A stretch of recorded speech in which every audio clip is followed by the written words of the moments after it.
Hey everyone, today I'm going to do a book review, Summoning Spirits, The Art of Magical Evocation by Konstantinos. I've mentioned his works before with Nocturnicon, which he wrote, I think, a few years after this book. But for those of you who walk the left-hand path, you might like some of this book, you might not. It goes into all the ins and outs of evocation, the art of summoning a being to visible appearance, either in a scrying device like a black mirror, or physical manifestation, summoning a being to visible appearance in the open air, or in the triangle of art. He bases most of the ritual framework on the Golden Dawn rituals. And back when I first got this book, I didn't know that it contained that. I thought it was just going to be a book of dark summoning rituals and stuff like that. So that kind of put me off guard at first, because I was walking the left-hand path and I was a Satanist at the time, theistic Satanist. I still am, but my focus has been switched towards the goddess Lilith. But back then, people, they seemed to have a rumor started that I worked with both demons and angels.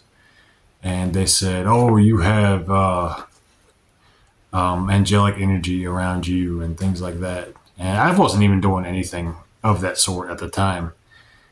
People just wanted something to nitpick at me about, because I wasn't well known in the satanic scene or anything like that.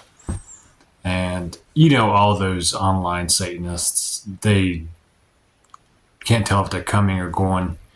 But I was like, all right, if y'all are going to accuse me of something, I'm going to do it. So I picked up this book and I saw that a lot of things in it had to do with archangels and lesser banishing ritual of the pentagram and different Hebrew god names that were called upon to empower the rituals. And I was like, okay, so growing up, I wasn't accepted Christian. People always said I was doing things wrong that way. And then I wasn't accepted in the satanic community, so fuck them, you know. I'll do my own thing, you know. So I was like, all right, I'm going to start practicing the lesser banishing ritual of the pentagram, the banishing rite of the hexagram, the calling the watchtowers, and doing astral and physical evocations, because I wanted to master the arts of evocation. It always fascinated me. You always hear these stories of people summoning beings of great power to do this or that. And sometimes it works, sometimes really crazy things happen. The value that is in this book is the training system that he offers. And he teaches you from start to finish how to train your astral senses to sense spirits, to see them and to interact with them. He also gives methods of how to determine whether the being you summon is the one that you are seeking, because the online community nowadays is rife with people who don't exactly know what they're doing. They just haphazardly put together rituals to summon different beings, and they contact something, and then they're like, okay, well, this being said this is straight from this goetic spirit. It's usually the goetic spirits, because they don't seem to branch out past that too much. But it's really good to figure out you are talking to who they say they are, because a lot of times there'll be astral parasites and astral intimidators that I like to call mimics. They have access to the Akashic records, and they can pretend to be the being that they say they are. So he has method in here to make sure that it is who it says it is. It is really heavy on the creation of tools for the evocations. I'm trying to find one right here. For instance, here's the dagger. talks about the elemental weapons. And there are different sigils that you put on the dagger. You'll notice that they are of the angelic hierarchy. And the thing that fascinated me the most, I think, was in the satanic community, people would say that angels were actually the evil ones, and that they will try to kill you and this and this and this if you are a Satanist. And, I was like pissed off at the Satanists at the time already. So I was like, all right, what happens if I do these rituals, with just an open mind and see what kind of energies that come forth? And to be honest with you, I did not really have so much a negative experience with working it. I didn't get thrown against a wall. I didn't get anything like that. The lesser banishing ritual of the pentagram did clear the area almost like bleach would if you were pouring bleach on a surface. Kills off all the microorganisms. It kind of expanded my worldview and made me question both sides of the paradigms, and made me think that the people in the satanic community were just out for their own ends, and they would make up anything to get people to agree with them and to get people to, not work with angelic beings and stuff like that. And I found that fascinating, that it just shifted my perspective on things. I think things are more different shades of, instead of black and white, I think it's different shades of gray. And it all depends on what you're trying to accomplish, I think. So I will say this. After I went through the training in this book, after I created my tools and I did the evocations to the astral plane that's mentioned in here, into the scrying device, and then I moved on to evocation to the physical plane, it wasn't as potent as I thought it would be. It just seemed like it was lacking something, or it seemed like it was so much preparation for something that could possibly be done in a more raw format, in a, I guess a quicker, simpler way. And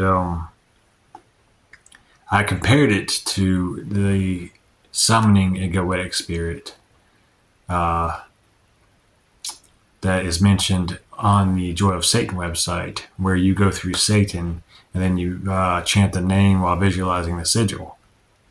And to be honest with you, I will say that they are about equal, and both forms are as effective as each other. It comes down to you and what kind of energy you're able to put out, and how much you're able to focus and direct the energies to accomplish what it is that you seek, whether it be the summoning of a being or some external effects. It was an interesting time for sure. I practiced the middle pillar ritual. A lot of the divine names, if you actually do research on them, they all come back to saying I am, or Lord, or the greatest, or the highest. And if you want to look at it from a psychological perspective, like the highest sphere is Kether on the Tree of Life, and the god name associated with that is Eheye, which translates to I am.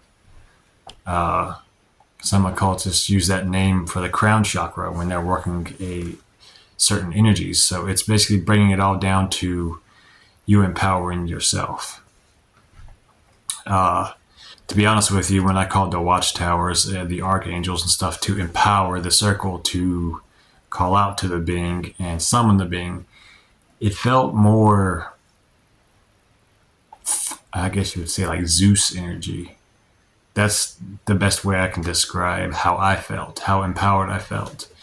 I didn't feel so much any Christian or Jewish energies to it, which is strange. I know, because considering the Hebrew God names are in there and stuff. But yeah, the training is what's the best thing about this book. And it's good to use those training methods to become a well-rounded occultist, I think. To be able to see things from both sides, because you're all working with the same energies at the end of the day, just different masks, I think. And but yeah, I recommend this book if just for the training in it and to get different perspectives. And also at the back of the book, it has 50 spirits that you can summon. And like, here's a list of some of the sigils. There's another version of this grimoire that actually has pictures in it. That's an older version, and I think it's purple colored. And there's one. Sart Mulu is really good to work with if you work out stuff. He can really help you with your gains. But yeah, it's a quick review on summoning spirits, the art of magical evocation. As I said, if you walk the left-hand path, you can take the training manual and you can change up the names on the dagger, the pentagram of the earth. You can change up the circle of summoning, even down to the triangle, like I did. I think I showed a picture of it one time. It has Lilith, Lucifer, Beelzebub, and in the center of the triangle where the manifestation happens, instead of it saying Michael, it says Moloch. So yeah, you can take it, and if you're a creative occultist, you can change the names and sigils around to make it your own, to make it really powerful based on your own personal paradigm, your own way of viewing the world. Say, like if you were an anti-cosmic Satanist, you could take the knowledge in that and use it to summon anti-cosmic energies by changing it with the anti-cosmic chants and sigils and things of that nature. So yeah, I'd say check out the book. About 8 out of 10, I would say. Yeah, hope y'all enjoyed this book review. Infernal Hells.